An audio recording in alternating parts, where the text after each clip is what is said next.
বিড়ালদের ৯টি জীবন থাকে বলে একটি প্রবাদ রয়েছে, কিন্তু সুগার নামের একটি সাহসী বিড়াল সেই প্রবাদকে যেন একেবারে বাস্তবে পরিণত করল, তাও অতিরিক্ত কিছু লাইফ বোনাস সহ। সালটা ১৯৮৭। নিউ ইয়র্কের একটি বহুতল ভবনে ৩২ তলার বারান্দা থেকে পড়ে গিয়েছিল সুগার। সাধারণ কোনো প্রাণী হলে হয়তো খবরের পাতায় থাকার বদলে থাকতো স্মৃতির পাতায়, কিন্তু সুগার সে তো অ্যাকশন মুভির হিরো। পড়েছিল প্রায় ৩০০ ফুট নিচে, চারপাশে চিৎকার, ভয়ে মুখ ঢেকে ফেলা পথচারী, সবাই ভেবেছিল শেষ।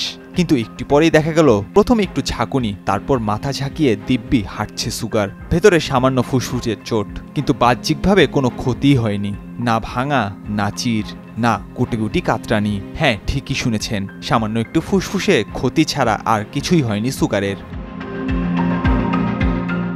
কি ঘটেছিল সেদিন সেটি সঠিক উত্তর পাওয়া না গেলেও ধারণা করা হয়ে থাকে সেদিন সুগার হয়তো কোনো পাখির পেছনে নয়তো এক ফোঁটা রোদে ঝাঁপিয়ে বারান্দার রেলিংয়ে উঠেছিল, কিন্তু কিভাবে যেন পা হড়কে পড়ে গেল, আর তাতেই নিচের দিকে ছুটে চলা একেবারে ৩২ তলার উচ্চতা থেকে।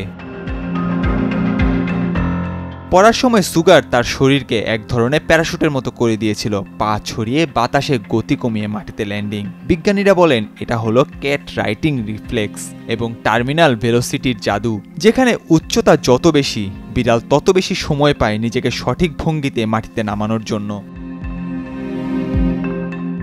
সুগারের মালিক সে সময় বলছিলেন, ওর পড়ে যাওয়া দেখে আমি তো প্রায় জ্ঞান হারিয়ে ফেলেছিলাম, কিন্তু ও উঠে এমন একটা মুখ করলো যেন বলতে চাইছে এই তো একটু এক্সারসাইজ করলাম, আমি ভাবতেই পারিনি ও বাঁচবে। এখন মনে হচ্ছে ওকে একটা ক্যাপ পরিয়ে সুপারহিরো বানানো উচিত।